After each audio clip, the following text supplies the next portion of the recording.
something's off. I feel like I know nothing, but I do feel like we've been lied to. They were shutting down small businesses, which was intentional, by the way. Where does all that money go? To the state. I just know there's this Eastern Europeans, they created this nation state of Israel that they've now pretended like this is this chosen group of people. Then they conflate our scriptures where Christians over here in America, this is our God-given duty to support them, which are the Palestinians. Do we know that for a fact? How do we know that? If you do, you hate Jews. It's like, no.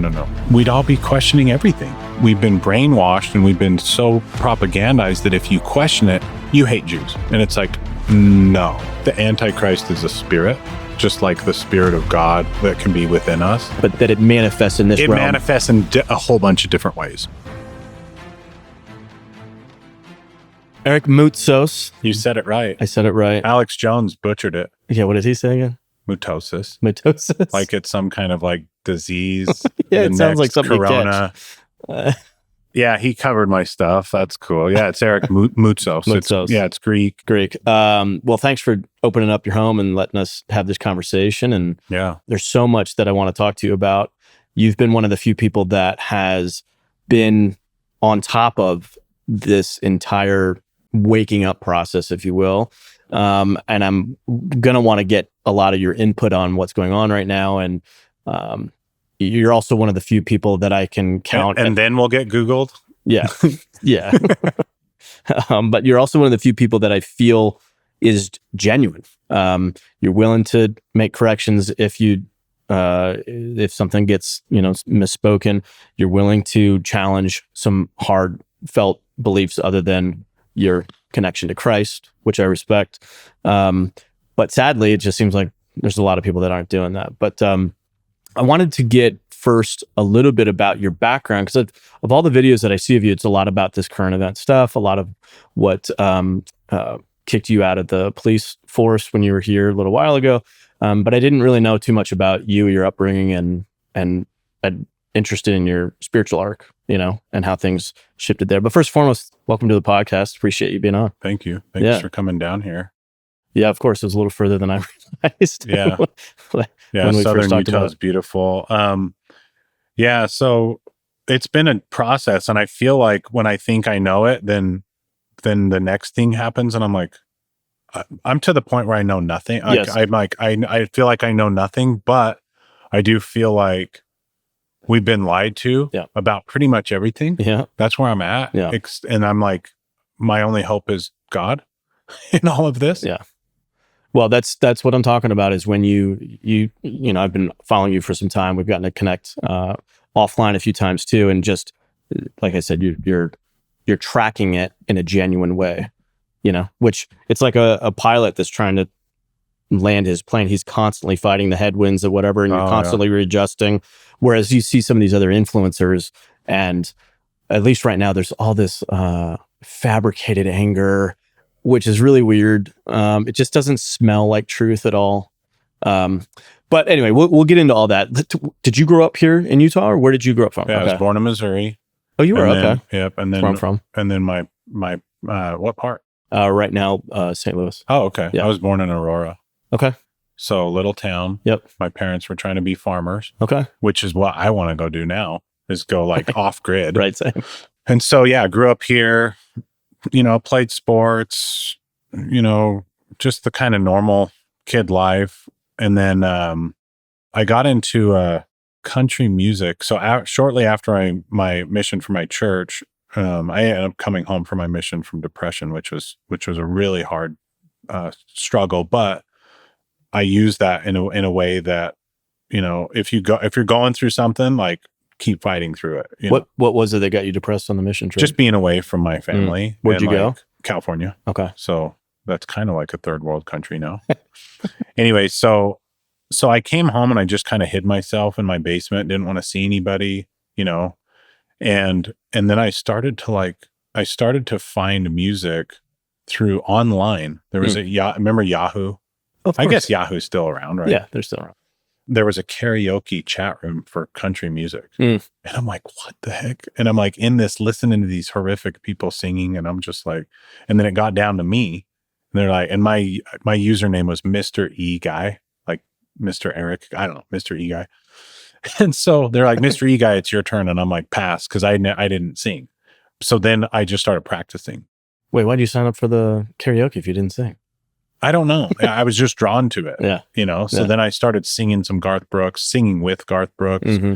So anyway, long story short, I started singing and I found life again. Mm.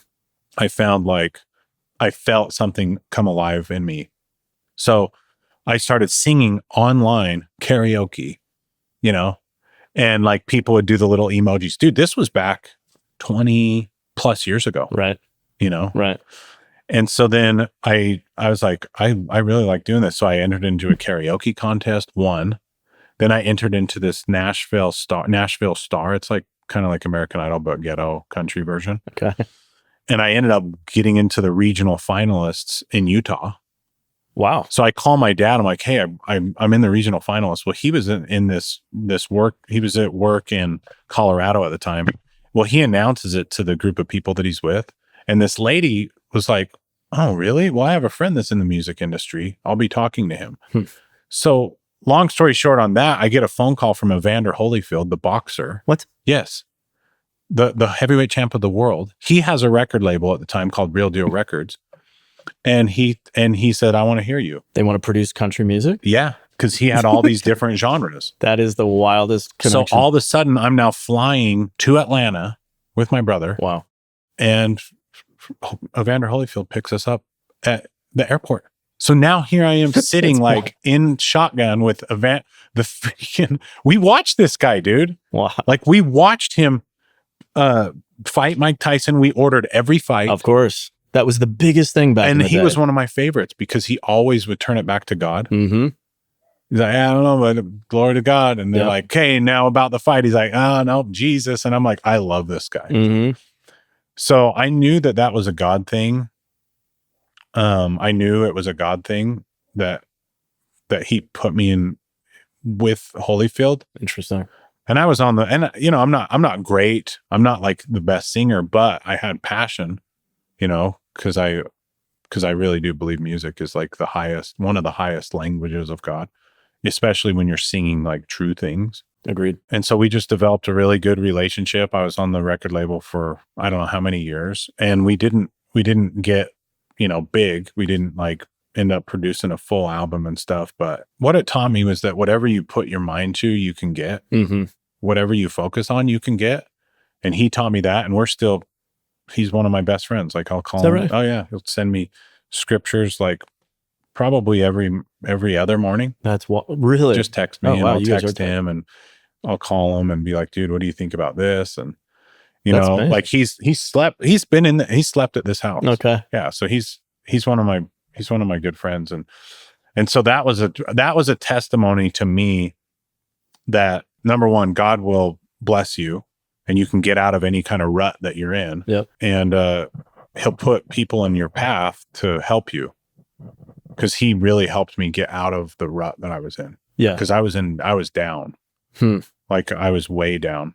About how old were you at this point? 20 something. Okay. Young 20s. Okay. So then I was country dancing. I met my wife. We had gone to school together, but I never knew her. Oh, really? And I can't remember if I was with my brother or my best friend. And I was like, I saw my wife and I was like, I love her. I love her. I love her. Wow. I'm going to marry her. Wow. Love at first sight. As soon as I saw her. People talk about that. And then a lot of people talk about how ridiculous that is and how it's not possible. But there are people like you that I've met, and it was just an instant. I just knew it. Like, yeah. I was like, I just knew I was going to. And I didn't know, you know, and she dogged me like 3 times. Like we went on like, like I tried, and I was like, I'm getting dogged. Like, what's going on? I know it. Evander Holyfield, what are you doing? Yeah, or whatever. Sorry, what school did you go to? High school, Taylorsville. Oh, this was you met her in high school. No, we went to the same junior high and high school, but I never met her there. I had just seen her. Okay.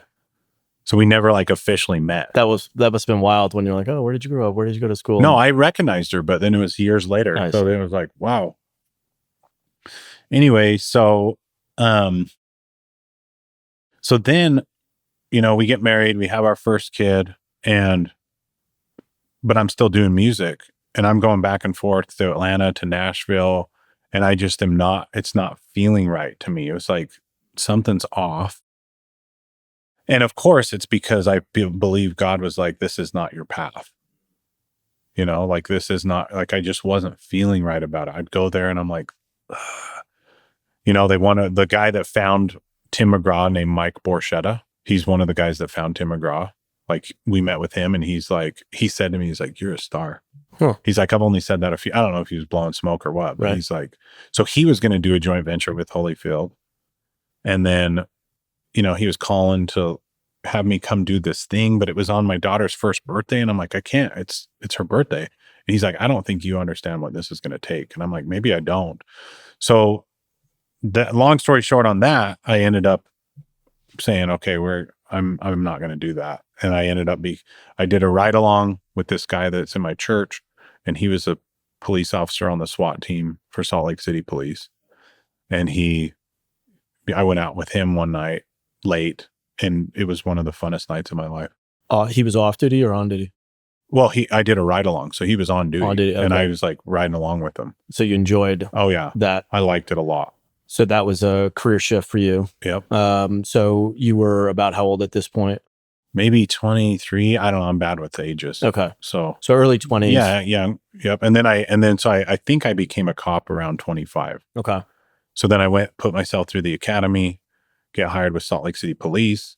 My mom warned me not to go to Salt Lake City Police because she said it was political, but I didn't know what that meant at the time. Okay. I was going to ask you about that. Did you find that to be true or no? You know my story. Yeah, right? we'll get to the transition. So I guess I should ask you, when did you start to realize that it was so political? Yeah. Oh, just with all the moves that the administration would make. Do you remember Occupy Wall Street? Sure. So that whole thing where he was, the chief at the time, was disregarding certain laws in order to allow these people to come in and like turn the park into a big cesspool of tents. And they wanted us to go and like be there as they're chanting F the police. There's only 2 of us there. And I'm like, what is going on? Like, this is all political. Yeah. Like, this is disgusting. Mm-hmm. And so that's when my eyes started to get open, like, oh, this is not safe. Like, this is like, we're just little pawns in this game. And then like, I started seeing things with the numbers and the quotas, and like my sergeant at the time, he wanted us to get like 5 arrests a day. And I'm like, I was already one of their number 1 guys in like pretty much every category.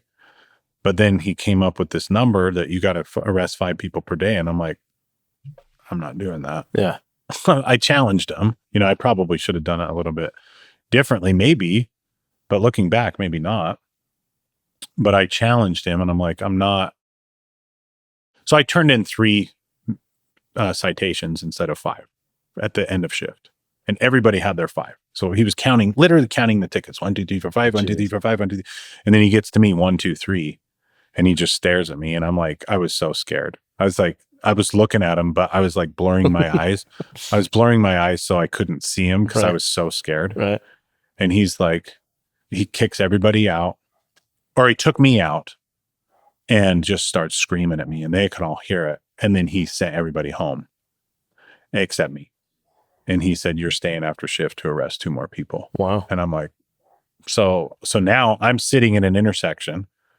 I'm at one corner. He's at one corner. It's like quiet because it's like 1 a.m. And I'm just sitting there.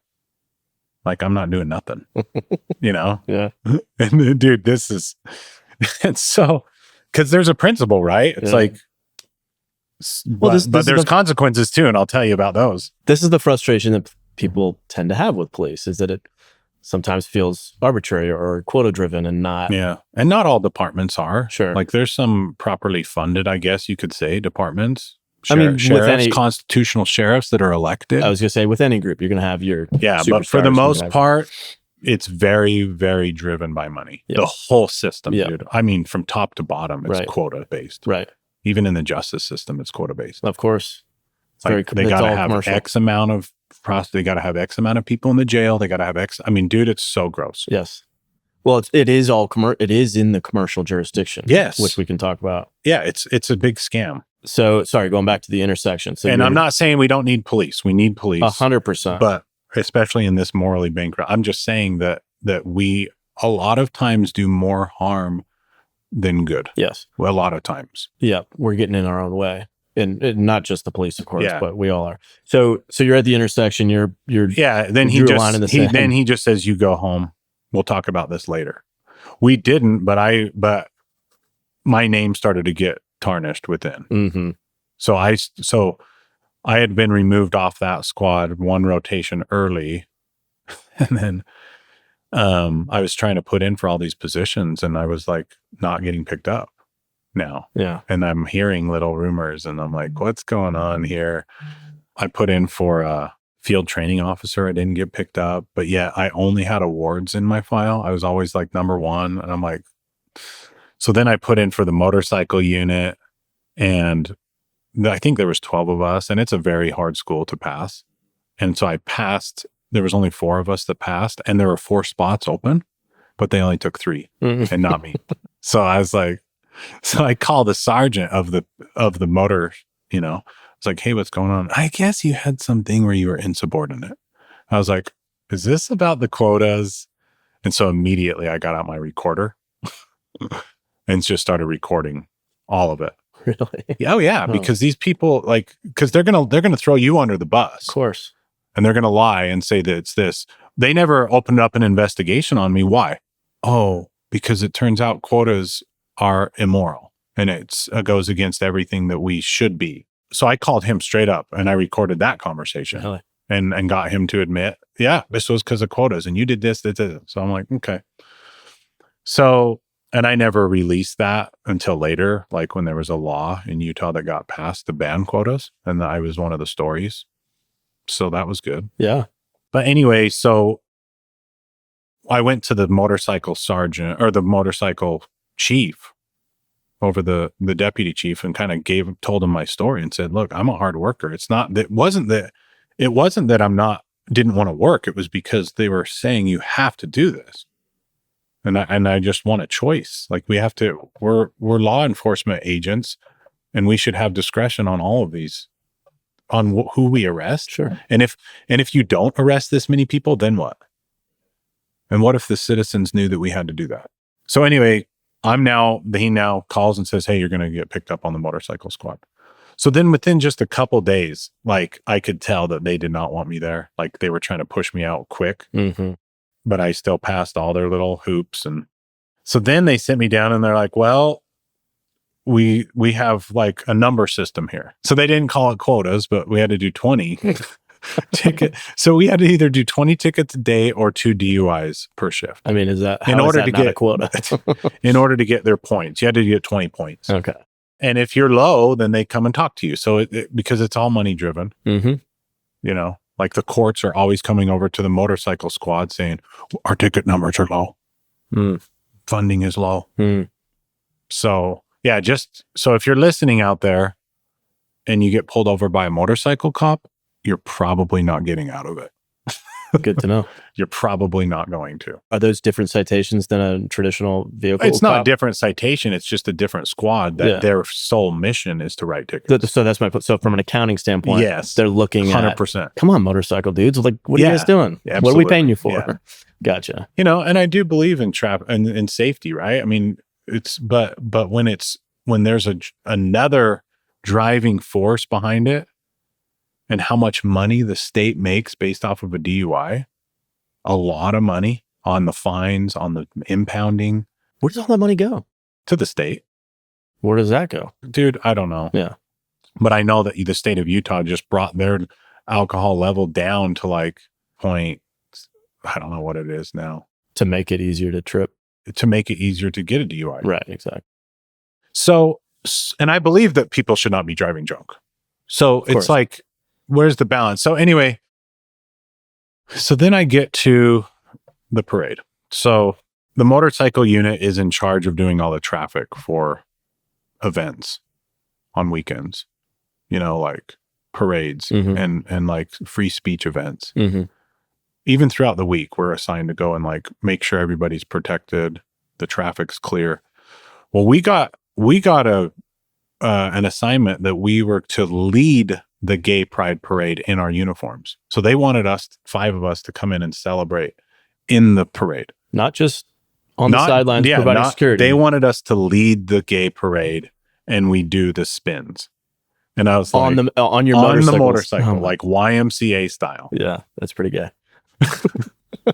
So I switched with another cop. I was like, hey, will you be in the parade and I'll do your traffic assignment? He's like, yeah, no problem. So we switch. Okay. Which is totally within policy.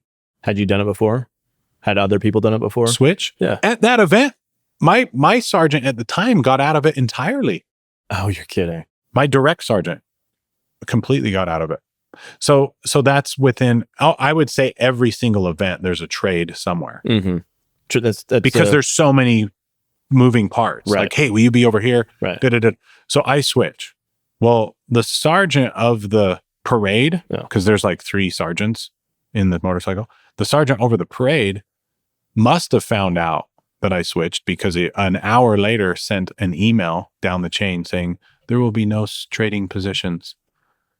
And I was like, oh, wow, they know. And so I had to send this email, and I felt like I was being very diplomatic, just saying why I got a trade, that the police department should not be involved in free speech events to this degree. What happens if a black officer was asked to celebrate in the KKK parade? Of course. What happens if a Jewish person in a Muslim parade? I mean, so I'm going through these scenarios like, what happens if an atheist is asked to be in a Christian parade? I mean, anything. Yep. Like, we need to be there to serve and protect. Period. But I don't want to look like I advocate this. When you get your conscience. Another email comes down from him, and I don't believe it. Like, theologically, I don't believe it. It goes against what I believe, the proper order of marriage and everything. I don't hate anybody. And I said in my email, I don't hate anyone. Right. Because regardless of that belief, you were still willing to be there and protect people's rights to express what they believe. Yes. And I had been there at some of the LGBT events doing just that, protecting their speech. So you had already done prior events. Yes. And I'm on record, like, anyway. So I had never been written up until that point. Yeah. So then an email comes back down from that sergeant. You should have no problem protecting these people. You have brothers and sisters in the police department that are gay. And I'm like, oh, I see where this is going.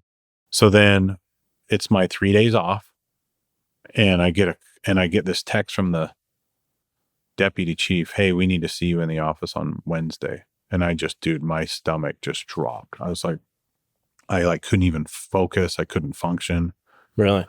And so when did it catch you by surprise, or what was why did you, just because it's your career? What was it that I just knew something was coming? Yeah. I knew something was coming. Yeah. Spiritually, I could feel it. Right. I could feel the there was a tremor in the force. Yeah, the shoe was going to drop. So I get into work, and they took my badge and my gun for discrimination, and then drove me home and took all my stuff. Incredible. And then a couple days after that, my story was all over national news. Yep. And I saw what they did. They totally threw me under the bus. We don't tolerate bias, bigotry, hatred. I was like, oh, wow. Like, they're sacrificing me for this mob that, they demand, you know what I'm saying? Mm-hmm. What was the reaction to that? Whose? The public at large. They thought they lied. The police department lied. Right. And they said that I didn't want to do my assignment. And it was like, Right. No, that did not happen. Did you get people that bought into that? Oh, frame? dude, it spread. My story spread. They didn't straight up name me at first. Right. Like, my name wasn't out there, but everybody knew it was me. Sure. Did you get backlash from people? Did you get death threats? Did you get any kind of... there wasn't death threats, That's but good. it was, So that was probably one of the hardest things that we'd ever gone through as a family, because I didn't know how I was going to provide. That's scary. I didn't know what I was going to do. And so I ended up getting back into law enforcement at another agency, which was probably the second most liberal. Oh, moral of the story is listen to your mom. Right. Even when you're older. Right. People don't normally think of Salt Lake as a bastion of liberal. It's one of the gayest and most liberal cities in the nation. Yeah, that goes against they were taken. Yeah. So Salt Lake City was taken over by these Marxist ideas, dude, in the 60s. It's the 60s. There's been a radical in office since. But the politics, I mean, the governance is still fairly conservative, is it not? Not downtown. Not downtown. The state. Right. Okay. But I would even argue that now. Right. I would argue Utah is one of the fakest conservative states. Yeah. Interesting. So the city itself. Okay. And then which department did you move to? I went up to Summit County, and then kind of the same problem started happening. And I knew, and I was like starting to speak out in the media, Mm-hmm. and I could tell, dude, like they weren't liking it. A few of them really liked me, but they didn't like what was, people started asking questions. Hey, is that the guy? You know? And then I came out and told my story because there was a law that was supposed to be passed to help religious freedom, but it actually didn't. It actually helped gay rights. So there was this bill that they were trying to balance religious freedom and gay rights with housing and employment. So basically, if you're a landlord, you can't ask these questions. You can't discriminate on who you have in your house. Anyway, so I told my story publicly, and then I knew at that point, like, law enforcement was done. Mm-hmm. I just knew it in my heart. Did you lawyer up at any point? I did. I had a lawyer. We were going to sue, and I just didn't feel right about it. Uh-huh. And the only reason why is because I'm the type of person that I don't want to sit and stress about that. Yeah. And at the end of the day, they're just going to try to throw you some money and then tell you to shut up. Was the job that you got, the second department that you moved to, was that a bit of an acquiescence from the department as a whole? Like, hey, let me call in a favor. Could you get this guy? Can you hire him so that he stops chirping over here? And No, it was the sheriff at the time that heard my story and wanted to help me, but then he stopped. He was not the sheriff anymore. Gotcha. Okay. But it was good. I'm glad that I got out, and then I got into the private sector, worked for a few places, and then I started working for myself. And then when COVID hit, I feel like my activism went to like the next level. Yeah. Because I was still pretty vocal online, and people would follow me and hear what I had to say on Facebook. But then when COVID happened, I was like, my buddy called me from the Salt Lake Police Department and said, hey, we're going to calls where there's a snitch line.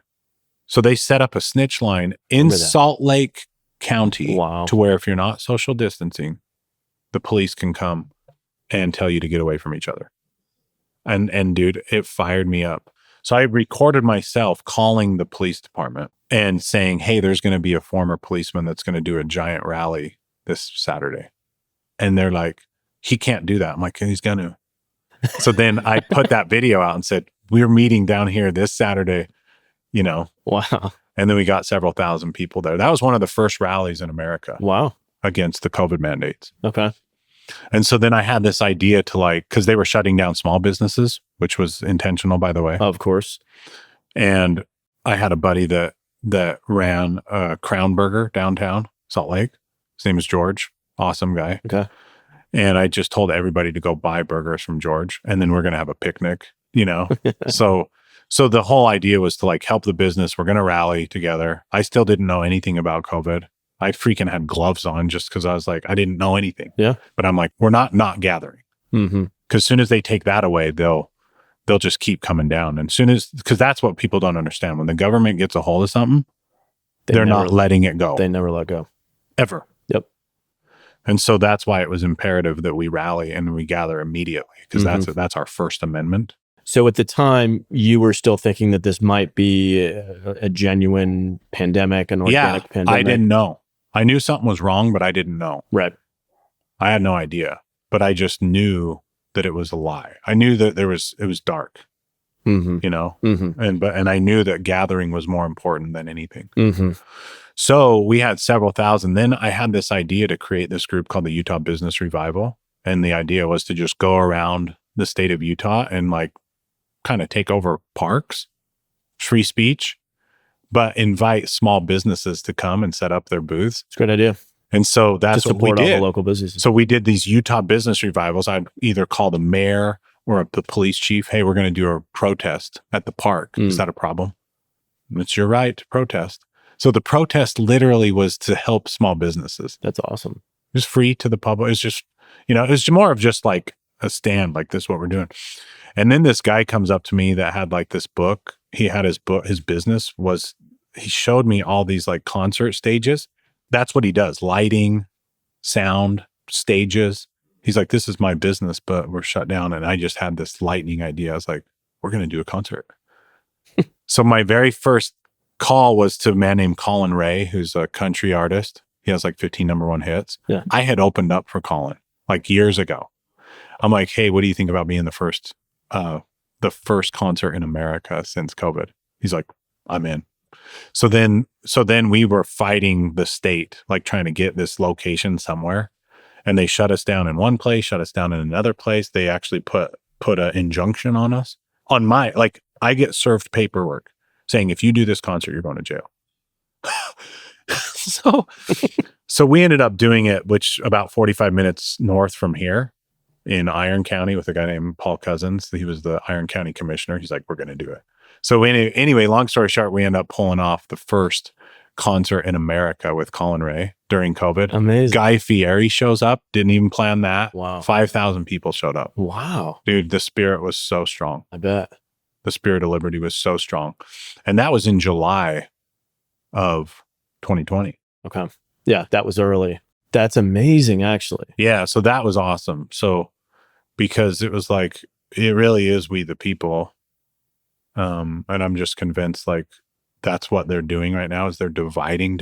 Of course. That's the name of their game. Yes. And when I talk about their game, I'm talking about the deep state. I'm talking about the powers that be, the banking system. Yeah. And if you want to get into that. We will, but I want to hear your continued waking up process. I would always talk about this deep state, but I didn't know who. I didn't know who was behind it. I just knew there was just shadowy people, George Soros. Where does it tie? Mm-hmm. So I didn't know anything like that. And I still maybe don't, but I think I do. Mm-hmm. And I started to get these videos about like the Rothschilds, about the banking system, about this, group of the Zionists. Have you looked into this 1666 Zebediah Zevi guy? I have not. Oh, dude. Just go to YouTube and type in 1666, Okay. the Dark Messiah. Okay. And then like all these pieces started coming into place. And I'm just like, oh my gosh, like this is literally the kingdom of the devil that has spread its tentacles and have been doing this for thousands of years. Yes. And we are in this huge spiritual war. And then all of a sudden my eyes are like, it's like this matrix. People that are listening know, if you know what I'm talking about, if you don't know what I'm talking about, start pulling on the thread. All I can tell you is there's a red pill and a blue pill. Yeah. And once you take the red pill, there ain't no going back. Can't not see it anymore. You can't. And then, so I started doing research on like this whole, Ashkenazi Jews versus like 1948 Israel, all this stuff. And I'm like, we're colonized by this little group of people and have been for a very long time.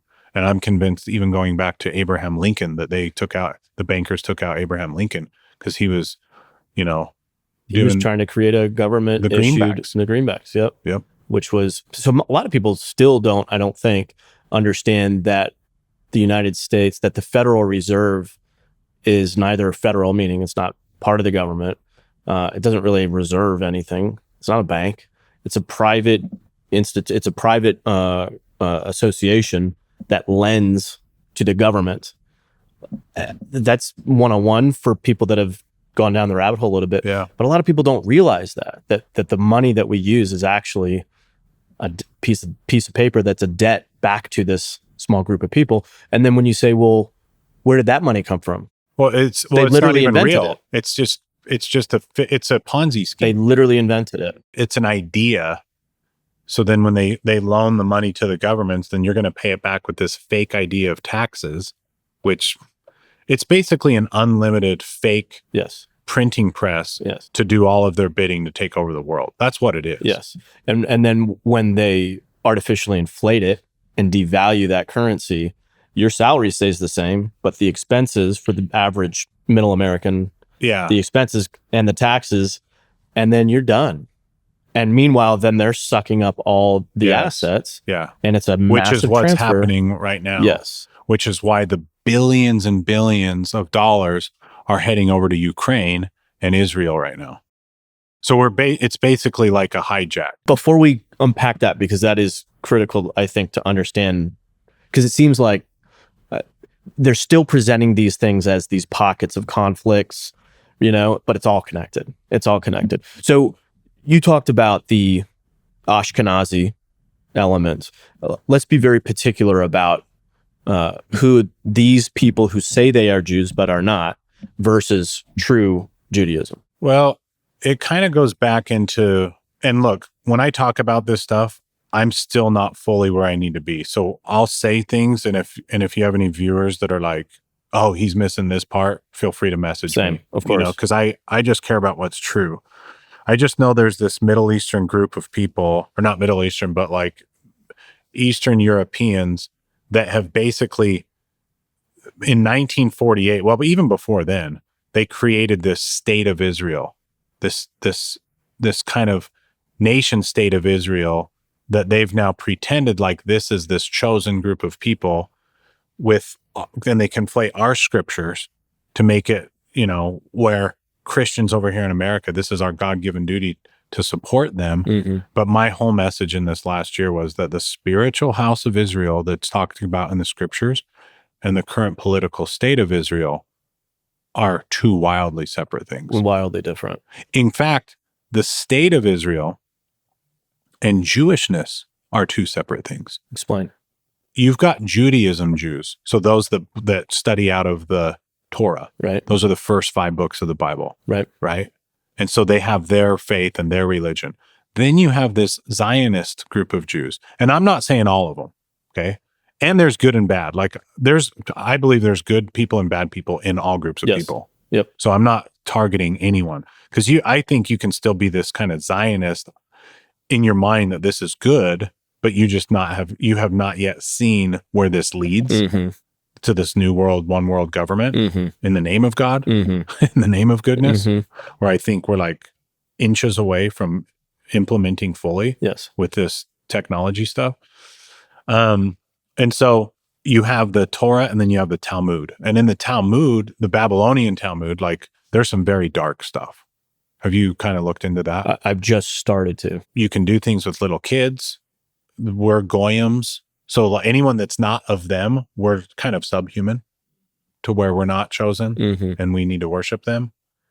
And and everything that they're saying that we're guilty of is actually what they're guilty of. It's a big projection.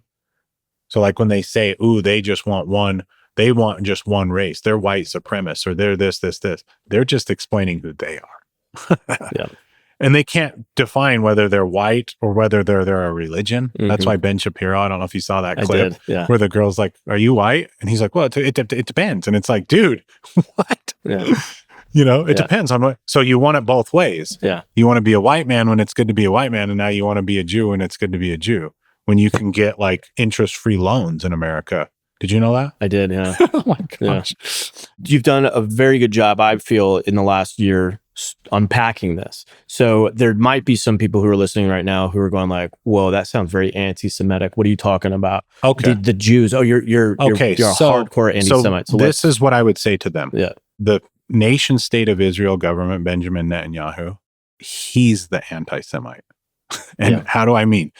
Because if the Judaism Jews are the real Semites, which that's why they don't have blood tests in Israel. You know that, right? It's not. Explain that though, because that's well, you can't get it. You can't get it's against the law to get a blood test, a DNA test in Israel, because their bloodline doesn't actually go back to the original Hebrew Semites, descendants of Abraham. Those which are the Palestinians.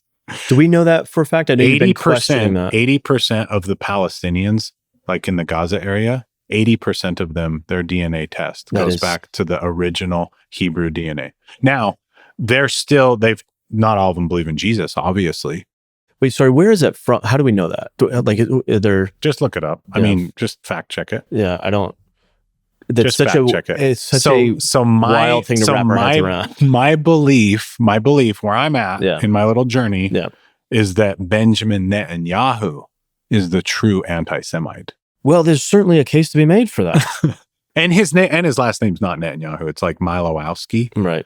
And all of the prime ministers of Israel, all those guys, they all have different, they have fake names. They have stage names. It goes back to the Eastern European. Yes. What was it again? The Khazarians? Yeah, right. Yeah. So my previous podcast guest explained all this, and it's there's a lot of density to this whole thing. Yeah. So it's taking me a little bit to get there. I'm not the best at it either. I just try to get the basics. To me, there's a simple recognition of somebody like a Bill Gates who is very clearly doing very insidious things through the medical big pharma. You've got the pornography industry that's pumping out filth right here in America that's largely led by this group of people.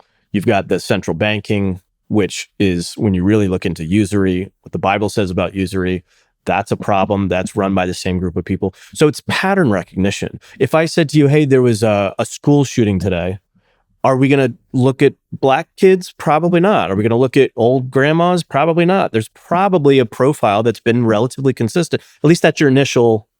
So there's nothing, in my humble opinion, there's nothing wrong with saying, hey, there's a pattern here with this people who identify in this way. Let's just say, 6 out of 7 or 6 out of 8, 7 out of 8 Ivy League college presidents were Amish. Would that be weird? If 17 out of the top 25 hedge funds were Amish, if the entire pretty much pornography industry were ran by Amish people, would we be like, hey, that's kind of like, should we talk about that? Mm-hmm. All of Hollywood, big tech, Meta, OpenAI, the pharmaceutical industry, all of the CDC, all the key positions. What if they were all the CDC, Moderna, Johnson & Johnson, Pfizer?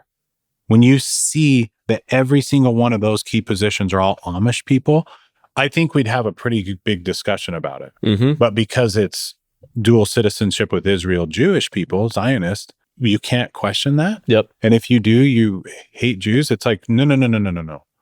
We need to all be having, if Congress, the left and the right, if you had an Amish pack, not a pack, but like this Amish pack, mm-hmm. and you had to answer to them, we'd all be questioning everything. Yeah. But because it's this group of people, we've been brainwashed and we've been so propagandized that if you question it, you hate Jews. Yes. And it's like, no. And that backlash reaction is the same reaction that you get when Black Lives Matter started to run. You're like, hold on, wait a second. They said they were Marxist. Oh, you're a racist. Or if feminism pushed all of it. Yeah, so I'm like, it's the same pattern. That's another pattern recognition that I'm going, is that a coincidence that these groups over here, when you had questions about them, you were socially ostracized, and now all of a sudden I question this group and it's the same tactic? Yeah. It makes me understand that there is it's leading back to the same group of people that, in my opinion, started all of these things. They started the left-right. They created the left-right narrative. They created the black, the race. The race divide, anti-male. They created the feminists. Yep. They created abortion. All of them are funded and created by, and it's not just Israel. I would say it's our own.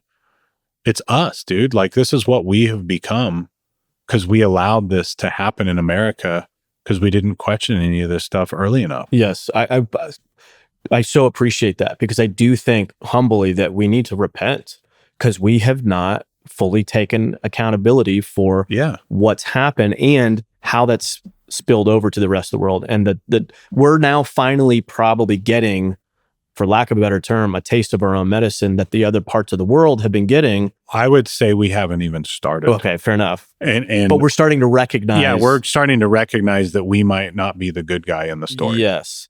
And so I'm sure other parts of the world has been screaming, that, and we're going, oh, there's always collateral damage when you try to have to blah, blah, blah. Yeah. Like, I've said that. I hate that I've said that.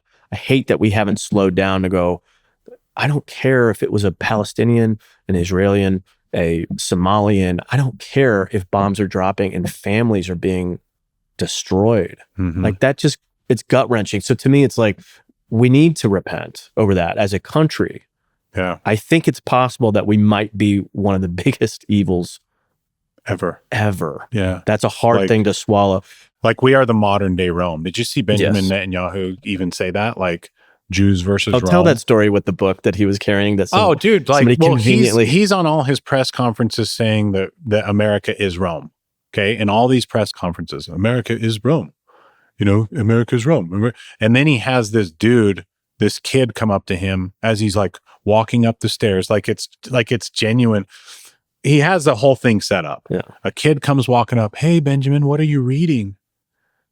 And he's like, oh, it's a book. You know, it's about the Jews versus Rome. That's a pretty good Netanyahu, by the way. And it was like, he is telling us exactly what he's about to do. Iran has a weapon capability.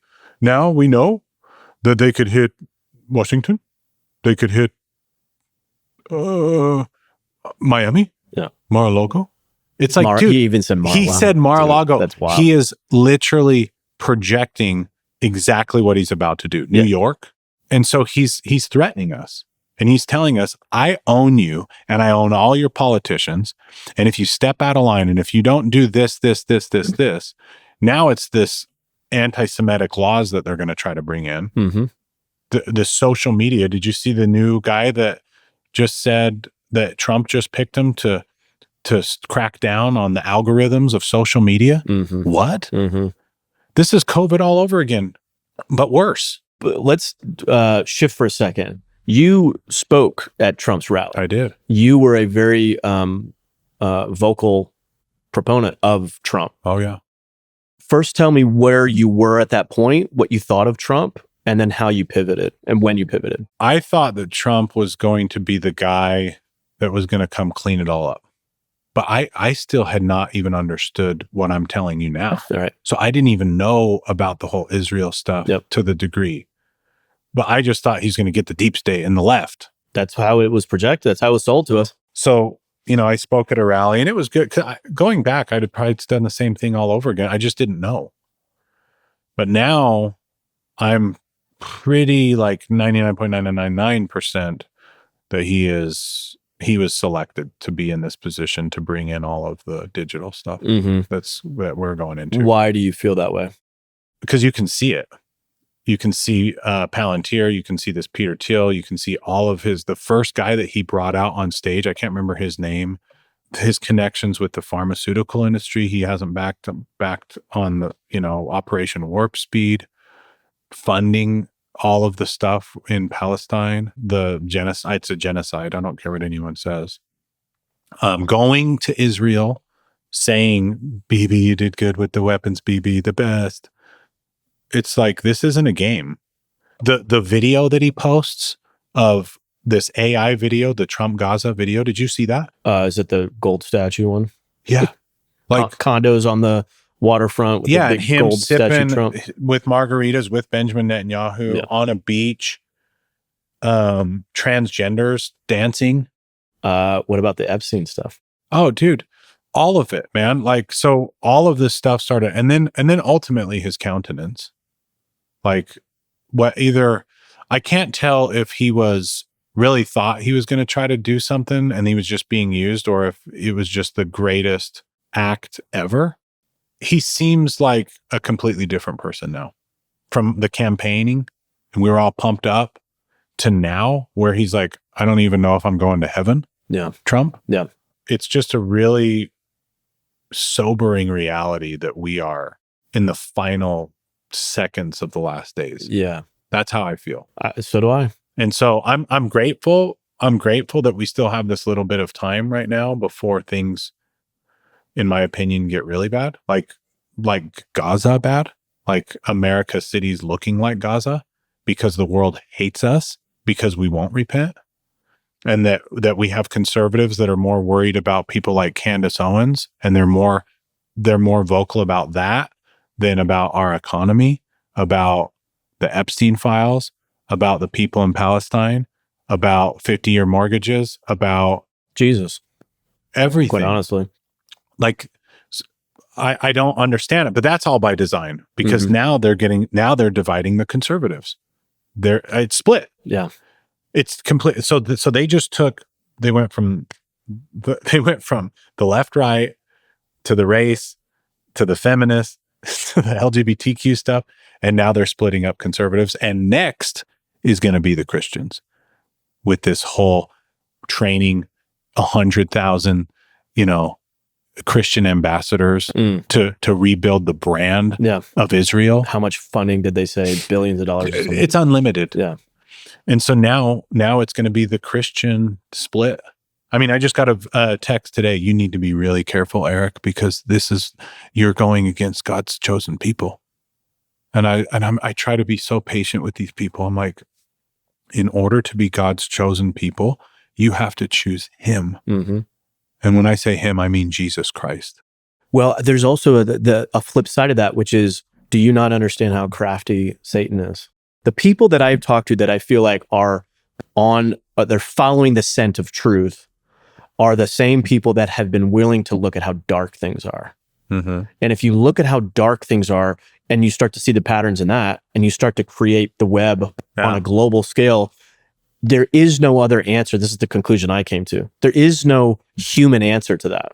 There is only a spiritual solution to that, or a spiritual answer to explain how the scale at which it's happening, the orchestration, the organization, the branding, the marketing. There's not one. It's the devil's kingdom. It is. And just as organized as God is for light, the devil is as organized for darkness. So once you see that, then you're willing to go in with a scalpel and go, wait, is Trump fully on my team? Is Netanyahu? You know what I mean? You're willing to kind of go, let me pull apart and just explore the possibility that I might be being deceived, because he's the greatest deceiver. Yeah. You know what I mean? Oh, dude. Yeah. And so people say, are they like, is there really people that wicked? Is there really people? I don't know. You teach us that there's people that were that wicked in Germany. Mm-hmm.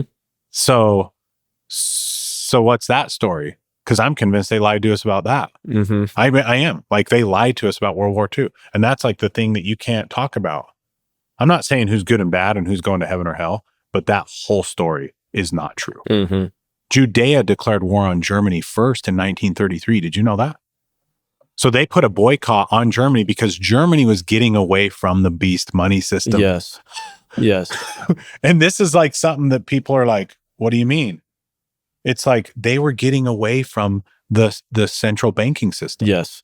And the natural reaction that people hear when they hear that is that, so therefore you think everything is the exact opposite, that Hitler was a good guy. That we're not necessarily saying that. I'm not saying that. Well, he could have been a Zionist plant, Right. He could have been. Look, all I can tell you is that it's not true. The story that they told us is not true. And all I'm saying is that's not to say that everything is the exact opposite. Yeah. That there's complexity to this and that there's nuance that we have to re-examine. 100%. So like you said, what if he was a Zionist plant? That changes the whole narrative. That changes the whole history. Well, they found him alive 20 years later. Okay, I did hear about that. In Argentina. I'm at the point where, like you said, like I'm willing to explore anything. Well, that skull that they said that he killed him, that's a woman's skull. Wait, what is the skull that they said was his? It's a woman's skull. Oh, really? I didn't. Allegedly. Yeah. So yeah, look, I'm to the point where it's like when people say, are there really people that are that bad that want you dead? Yes. Yeah. Yes. And that's the devil's kingdom. Yes. The devil's kingdom mirrors God's kingdom. See, I believe that when the scriptures talk about Zion multiple times throughout the scriptures, Zion, Zion, Zion, Zion, that's one heart, one mind. That's what Jesus was trying to do. That's what the city of Enoch pulled off. Basically, it's a group of people, God's people, that are blessed by God, like the children of Israel were when they were getting literal water from the rock, bread from heaven. They were taken care of. So, remember when Jesus is like, consider the lilies, consider the birds, like they're all getting taken care of. How much more does the Father care about you? Yeah. So why are you worrying about tomorrow when just go out and do, and you'll get taken care of? But we don't have that type of faith. Mm-hmm. That's Zion. That's what Zion is talking about. One heart, one mind, being blessed by. That's heaven. That's the order of heaven. Zionism, in my opinion, is the devil's order. And it's all done by force. It's all done by fear. It's all done by manipulation, coercion. Yes. At the government gun. That's Zionism at the end of it. Yep. And you don't have any more choices. You've got a social credit score. And if you say this online, you get your money taken away. That's where we're going. The way that I sort of think about it is God is all knowing, all seeing, all hearing. And now you look at the entire planet and we've developed this 5G, soon to be 6G network. Yeah, 6G. Have you put that together? I haven't yet, but let me finish my thought on that because I want to hear about that. And now we have this man-made element that is all knowing, all seeing, yes, all hearing. It knows everything that it's going to be able to read our minds essentially. Yeah, it kind of already does. Right. So, I mean, it's like you're saying, it's a mimic. It's a parallel reality that's in direct opposition. Personal opinion on a spiritual level is the devil's over here promising, because the devil fell with a third of the host of heaven. Right. So they're in spirit form, and the only way that they can feel is by taking over a body. Mm-hmm. That's why all throughout the scriptures, Jesus is casting out demons before he heals. There's a pattern, which is call it out by name in order to cast it out, in order to heal. Mm-hmm. So the devil can take over stuff. And I believe, in my opinion, he can take over tech. He can possess tech. The devil? Oh yeah. I feel like if he can possess pigs, and he can anything. Oh, you're saying like AI? Yes. I thought you meant like as yes. Yeah. So I believe what's happening on the spiritual realm, and I have nothing to back this up other than just thinking.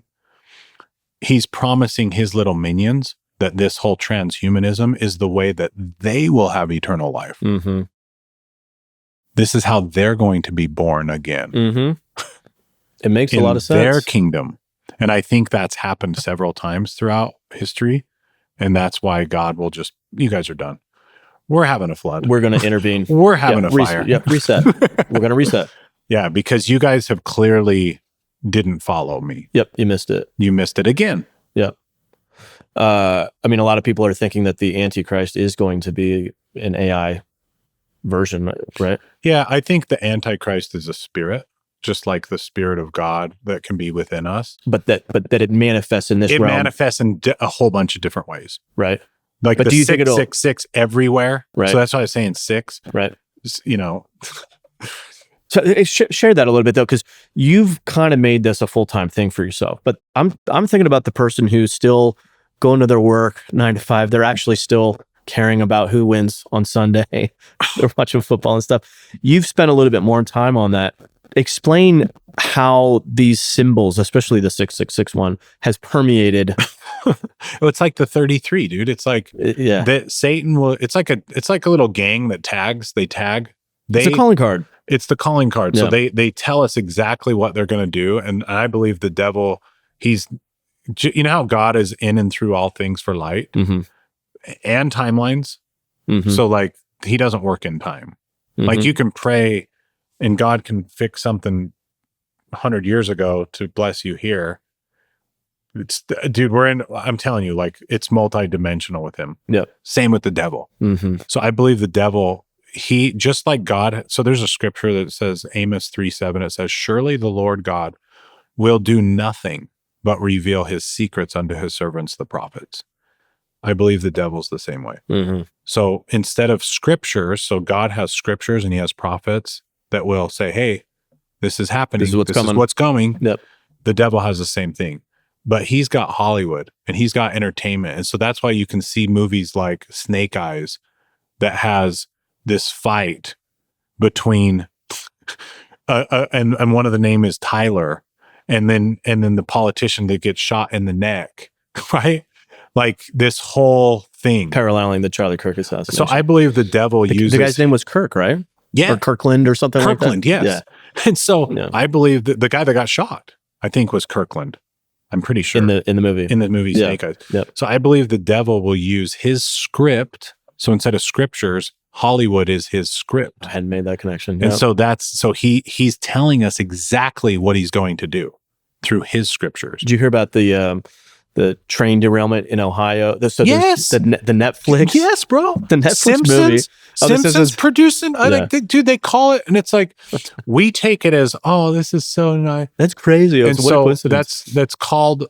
I can't remember what it's called. The revelation of the method. Yeah. Yeah.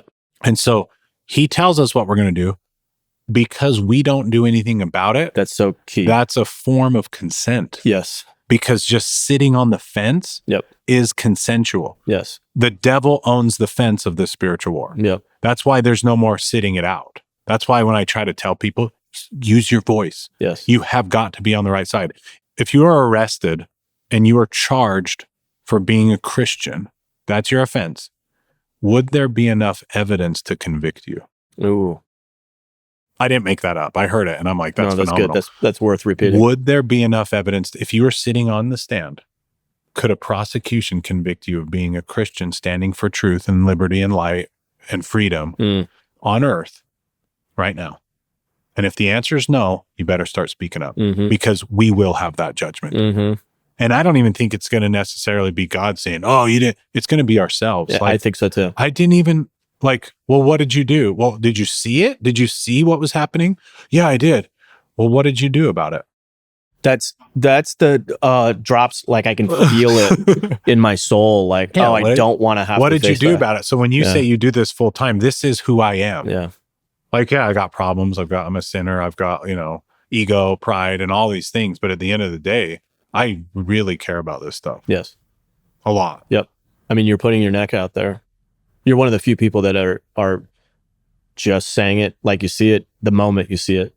It's really refreshing. Very courageous. It's sometimes scary, but at the same time, like you can see I feel like you can see what's happening. Right. And so the quicker that you're on it, then how do I explain this? So there's a man named Neil A. Maxwell. He said that God does not begin by asking us about our ability, but only our availability. And when we prove our dependability, he will increase our capability. So it's like his spiritual muscles. Yep. So when you do something and he sees, okay, well, this guy's an idiot, but I'm going to use him. Right. So then he'll show you. And I believe that when you're given the gift to see it, you have to say something. That's faith. See, belief in the scriptures, even the devils believe and know that Jesus is the Christ. Did you know that? Oh, yeah. So belief is not enough. Mm-hmm. That's why the scriptures say faith without works is dead. Yes. Because faith is action. So I can believe that I can go and get up and get a drink of water. I'm just saying. But if I don't get up and go get the drink of water, I don't have faith. Mm-hmm. So you have to put faith into what you believe or you'll shrivel away. I feel like these things are hand in hand. If you truly believe, then you will be working. You will be demonstrating. Yes. And if you're not, there's probably something in your belief that's trying to hold out or keep you safe or scared or whatever. So that's how it goes into action. And so I try to tell people like now is the time to put your voice out there and so that you're in the book of life. Like, that book of life God holds. Yeah. That's us. Like we're all living scripture right now. Mm-hmm. So what are you doing? Are you being a witness for what's true? Because we're all going to die. So don't be afraid. You're going to die. We're all going to die. Right now is the time to put it on the line to become something. Right now is the time to become part of the kingdom. Because the kingdom, like God is not only a God of peace, because that's how like a lot of like kind of modern Christians want to bring like this little teddy bear Jesus. Inclusive. Yeah, like we love he's everybody. Really nice. But God is not always nice. Mm-hmm. And that's really important to understand. Like he sometimes comes down very hard. Like Exodus 15:3, it says that the Lord is a man of war.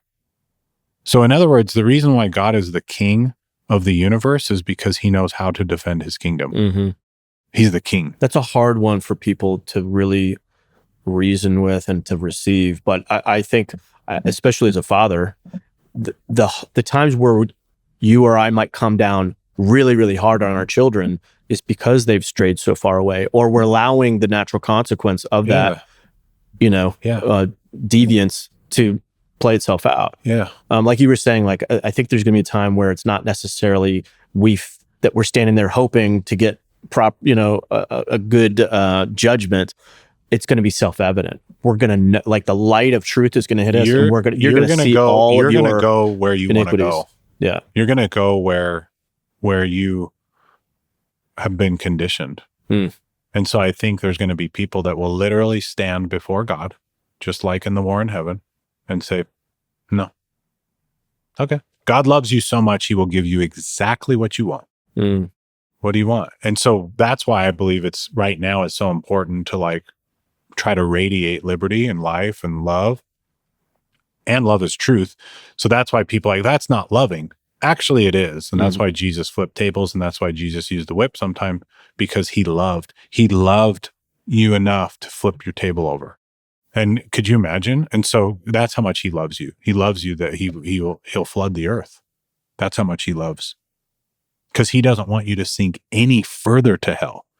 So he's going to be like, you're done. And so I believe that, symbolically, the world itself was baptized by water, literally. And now it's about to be baptized by fire. Yep. And so we need to get ready. We need to get ready spiritually by repenting, by turning to Christ, by loving people, which loving is telling the truth. And that's how we'll be prepared for the kingdom of God. I really believe that. I think so. Because it's not about what you've done, it's about who you've become. And that's really important for people to understand. God is trying to build your character to become one with them. That's Jesus. That was what he taught. We're one.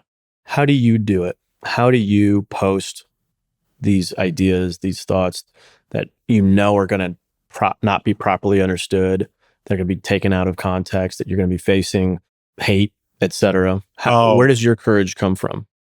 I don't know. I just try to look at like, God knows I know who I am, and God knows who I am. And that's like your barometer.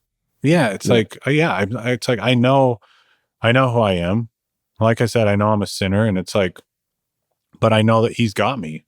I know that, it's like when I go and I pray and I'm like, I need him, the path. I've been talking about this a lot lately on like live videos that I do, but like the path to liberty is very lonely,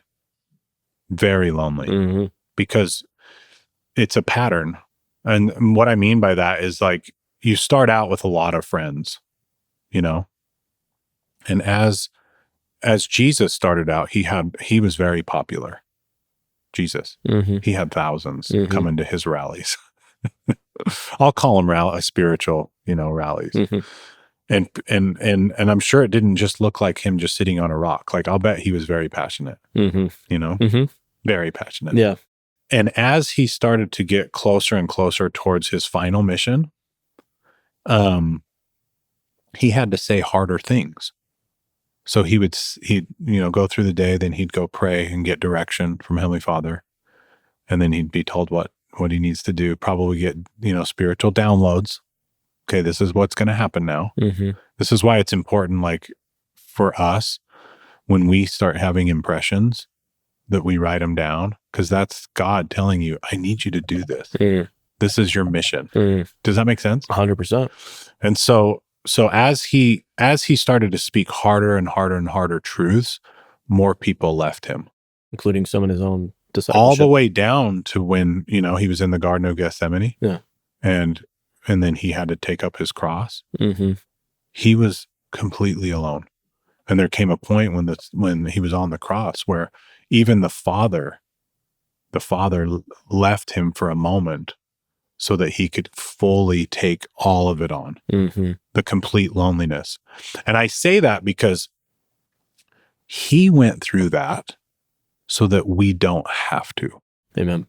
Does that make sense? Yeah. So when you're lonely and you just feel like nobody understands you, he understands you. That's why he said, take my yoke upon it, like learn of me. You know what I'm saying? My burden is light. That's what he's saying. And so put it on him, because he's already done it. And so that's why I try to tell people, like, Jesus is the only way. It's true. His example is the only way. And it's lonely. And so when you say, like, what do you post? I'm like, I usually will say stuff, and I'm not always right. And when I'm wrong, I want to correct it. And at the end of the day, I care about truth. What's true? Same. What is true, and how do I get to that point where I can try and live that truth as much as humanly possible as a messed up dude? Yeah. Yeah, same. So that's kind of how I feel about it. What are some of the practical things that you do? What advice do you have for people that might be listening or watching this and going, where do I even begin? What should I do? What are some practical things that I can do for my family? I would say get in tune to what God wants you to do and be. And how do you do that? My advice is to wake up each morning with gratitude. So go through all the things you're grateful for, because that'll get you into a good vibration of positivity and because that's when you can start flowing. And then when you start having ideas, do it. So even little things, just the smallest things, like call this person or clean up this thing or whatever, because God wants to know, are you even listening to me? Because the spirit is like the police radio. It's always going. And whether or not you're going to take the call, it's up to you. That's a great analogy. It's something you tune into, which is why, you look at things like this, that is constantly trying to create interference. That's right. And draw your attention and tune into these other things, which, by the way, this thing has been a struggle for me. Do you deal with that at all? Dude, we're all addicted. The doom scroll. Yeah, I mean, we're all addicted. If you're watching now, you're probably addicted. I mean, everybody is. Yeah. But I believe you can use that for good and just really try to hone. This is why it's like in the morning, I try, and I'll forget sometimes to do my prayers of gratitude and how gratefulness and just thinking about all the things I'm grateful for. And I think that puts you in the proper spirit to tune into that channel and then do it. And then when you do it, that's why it goes back to that quote, God doesn't begin by asking our ability, but our availability. And when we prove our dependability, he will increase our capability. So then he'll give you more missions to do. Because I am 100% convinced that we were all given missions before we came down here. We all have purpose. We all were created spiritually first before we were created physically. Yep. So we were given missions. So what is your mission? What is it? And find it. And there's days I don't even know. It's like, what am I doing? But then I'll get these cool messages like, thank you so much. Like, your video helped me. Thank you. You've made me want to speak. You've given me courage. And I'm just like that. Like, I'll see people in the store and they'll just be like, they'll give me a hug. I'm like, I don't even know. I don't know whether to say like, I'm thank you or I'm sorry that you follow my channel, because I appreciate the levity that you bring, because it's such a dense, heavy thing to really, deal with. But it's cool to see there's a lot of people that are starting to speak. Like, I'm seeing like, just because how sometimes you just see like the same people. Yeah. And now it's like, oh, this person's speaking. It's like, this is the war in heaven. Yeah. This is the exact war that we fought in. Yeah. People don't know that. Yeah. Like Michael and his archangel. Dude, we were there. So in Jeremiah 1:5, before I formed thee in the belly, I knew thee. And before thou camest forth out of the womb, I ordained thee and sanctified thee a prophet unto the nations. So like all I'm telling you is you're way more special than you think in God's eyes. That's rattled in my head for over a decade. You're more powerful. And it wasn't me, it was me, but all of us, and I'd be coaching with somebody and they would just continue. You're far more powerful than you realize. Can I read a scripture real quick? Please, of course. So this is in Romans 8:16, 17, and 18. It says, the Spirit itself beareth witness with our spirit that we are the children of God. And if children, then heirs. Heirs of God and joint heirs with Christ, if so be that we suffer with him. Remember that path I was talking about? The lonely path? If so be that we suffer with him, that we may be also glorified together. For I reckon that the suffering of the present time are not worthy to be compared with the glory which shall be revealed in us. I love it. It's one of the reasons why the apostles were overjoyed when they were persecuted. That they're suffering in the way that Jesus suffered. They're suffering on behalf of righteousness. The righteousness. Yeah, because you got the kingdom of heaven, which that's where you see the commandments like come. It's not force. The kingdom of heaven is all choice. It's an invitation. Because you can have your freedom, but if you make bad decisions with your freedom, that's captivity. Freedom plus morality is liberty. Mm-hmm. Do you see the difference? Mm-hmm. So freedom and liberty aren't the same things. Mm-hmm. Because you can make bad choices. I mean, how many times have you got into sin? It's like you made bad choices. Now you're captive. Mm-hmm. Now you got to repent, right? That explains so many people say if God is all knowing, all powerful, et cetera, why do all these things happen? Because he loves us. Well, and because he puts freedom, he made us to be free. Yes. We are not. He can't force us. Automatron slaves. He loves to do you his, so much that he will not force you to heaven. Yes. It's like a child, like, you know, when your kid starts walking, if you just picked him up every single time and didn't let him fall, he would never learn how to walk. Yes. So that's God. That's a great analogy. He just sits and watches. And then when you step in it and then you're like, okay, I need help. Okay. I'll help you. When you were talking earlier about the Bible showing many examples of consequence. Oh, yeah. That God is, Yeah. To me, that's the Father allowing his children to stumble. 100%. 100%. So heaven is commandments, like come unto me. Mm-hmm. The devil couldn't follow those, so he was cast out. So what he did was he created a counter kingdom Mm-hmm. that mirrors Mm-hmm. the kingdom of God, but it's all done by force and communism, fear. Yep. He has demandments. I love that. And Did you coin that, by the way? I did. Oh, that's good. Well, I'd never heard it before, but Okay. whatever. Commandments and demandments. And when you don't follow the demandments, guess what happens to you? Kicked out of this. You get cast out. Yeah. You get canceled. Yeah. So I'm like, you guys get canceled. Yeah. That's exactly where God wants you, because when you get canceled, then that's when God can take you and mold you and use you in ways that you never knew. Mm-hmm. And that's when you're like, so it's like people are always scared. Well, I'll lose my job. You probably hate your job. So why are you afraid? You probably hate it. Oh, that's such a sad truth. Well, Like, that's the general sentiment that most people have, like prior to this whole thing. So let's not. yeah, let's you call a spade a probably spade. hate it. So just speak and don't care what other people think. Just Which, speak. from an average person, that's one thing, but you're somebody that walked the walk. You were willing to put your principles above your salary, above the, needs of your family, or at least that seemed like that at the time. COVID was such a good example of that, how many people felt like they had to take the jab because, well, if I didn't, I would have lost my job. It's like, well, we're at that point where you might need to do those things and put full reliance on God. Yeah. And I believe that's coming. Like, Yeah. I believe that the children of Israel scenario Yep. is going to happen again. Well, you're not going to be able to buy or sell unless you have the mark of the beast. Yeah. Which That's what I means- think's coming. How are you going to eat? Yeah. So get a food storage. Yeah. And learn how to like grow stuff and like maybe get a bug out piece of land that you can go to. Like, I mean, there's a million things you can do, but I do think that's coming. I mean, it's been prophesied, Yeah. and everything is, we can see the season that we're in. Yep. And so I'm here for it. I believe we chose this.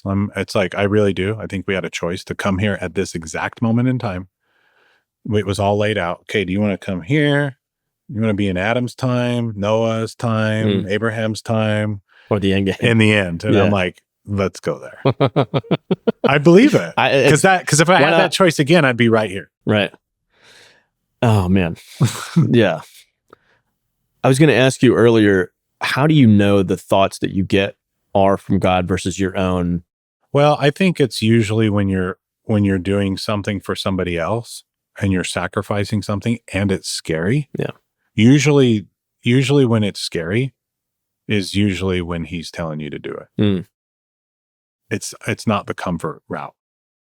Would you say that you've been scared throughout this whole process? Oh, dude, I am all the time. Like when I did a video called Who Are They, which is like, I don't know if you've seen it, I but did. it's basically starts out in the 1666 and it like all the way up till now about how this group of people have just kind of taken over everything.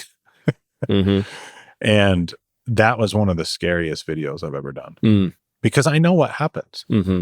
Like as soon as you start calling this out, like you get the all searching eye. Someone just sent this to me.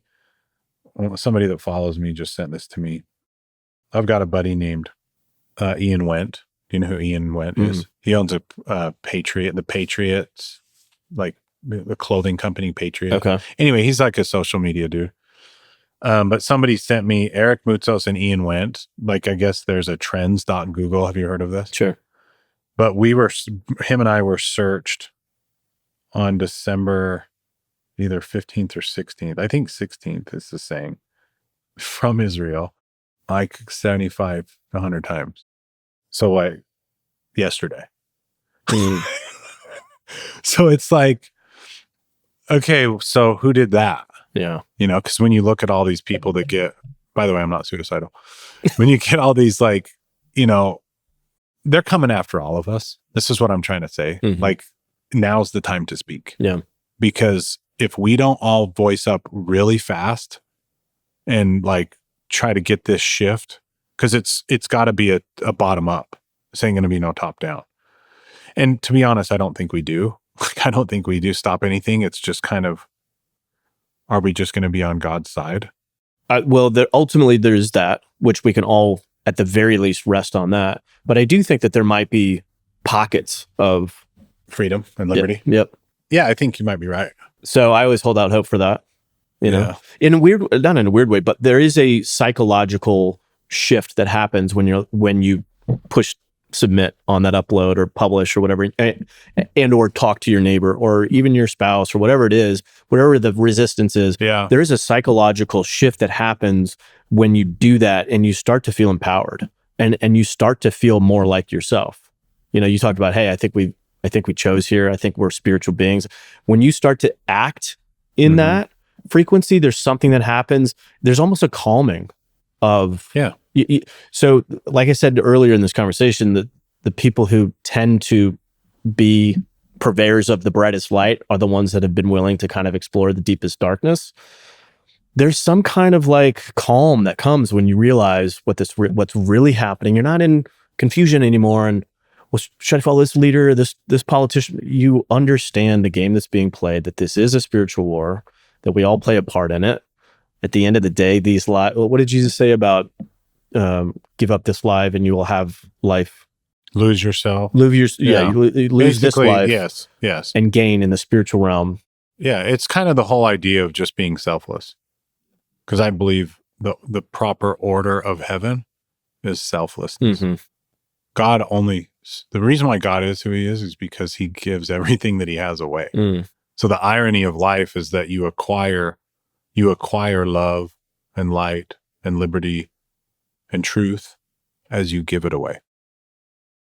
So when you share it, that's how you get it. Do you see what I'm saying? Yeah. So he's trying to give us everything that he has. He's trying to give us part of the kingdom. That's why Jesus was always saying, like, okay, now you go do it. You go heal. You go raise the dead. You see? Because he's trying to teach them how to become something, to become one. That was the intercessory prayer in John chapter 17. I, my Father, like he's saying that they may become one, even as we are one. I don't think it's a coincidence that Revelation talks about birth pangs, that we are being birthed. Yes. That there's a whole new renewal. Yeah. That we have to be born again of the Spirit. But is it possible? We were sent down as these little seeds into the earth. And we're trying to be born through him. There's the one saying, I am the way, the truth, and the life. No one gets to the Father but through me. That makes me think of a birth as well. If you were in the womb and you're like, there isn't only one way, there's many ways. It would be a factual lie. Yeah. There is only one way to the light. You have to go through the womb to then see the light to meet the Father. Yes. It's beautiful. Oh, dude, that just hit me in a different way. I remember my daughter being born and, oh, dude, that just hit me. Well, all right. We're probably at a good wrap up point, but I have to ask you the most important question that I had on my mind, which is, where do you get all your memes? Dude, they find me. Is that right? They find me. That's all I can say. Every time you post, I don't find them, they find me. Is people sending them to you? Or yeah, dude. It's just I don't know what it is, but like memes are it's like without memes, there would be nothing.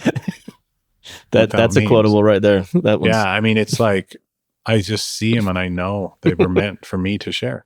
You know what? It actually is interesting. It is a very powerful tool in the information warfare. Oh, dude, memes are breaking down the beast. Yeah. I mean, that's like the devil can't meme. The devil can't meme. It's like when truth is like shared in one picture of just funniness, it's like, oh yeah, that is so good. That is so good. To me, it's why comedians play a significant role in a society. Oh yeah. That you have to call out the king and tell him where he's not wearing any clothes. And anyway. Yeah. Well, Eric, this has been an awesome conversation, man. I know that, I mean, I personally am uplifted by several of the things that you said. I know a lot of this stuff is heavy. I know it can be, a gargantuan thing to kind of unpack all of this and really receive that this is actually happening. We are actually at the end game. But dude, how cool is that? And get in the game. And he's already won the war. That's what people don't understand. Yeah. They get afraid. It's like, he already won. He rose. That was it. And so just be on that. Just be on that side. It is finished. Yeah. And so just be on that side. And if you can be on that side, it's game over. And don't fear. Like, really don't fear. Because it's going to get scary, but it's like, we're in a matrix. This is a spiritual matrix. And I truly believe when we die and we cross that veil, we're going to be like, why were we fighting to be there? Yeah. Why we were like hanging on to everything to be there. And it's like, no, that's the exact opposite. I know. I always, whenever somebody passes and we mourn. Yeah. It's like, they're really happy. They're mourning us. Oh my God, they're still down there. Oh, those poor souls. Really? All right. Last question. Where can somebody go to find you? I would say my right now Instagram, which is Eric Moutsos. I have 3 channels. Follow those. On Facebook, Eric Moutsos, EricMoutsos. X, Real Eric Moutsos. Rumble, Eric Moutsos. I don't know, man. They're gonna shut it all down anyway. Yeah. So that's where most of my stuff is right now. Is on Meta, but it's coming again. You know it. Very good, man. Well, thanks. Really appreciate you, brother. Thank you. All right, man. All right.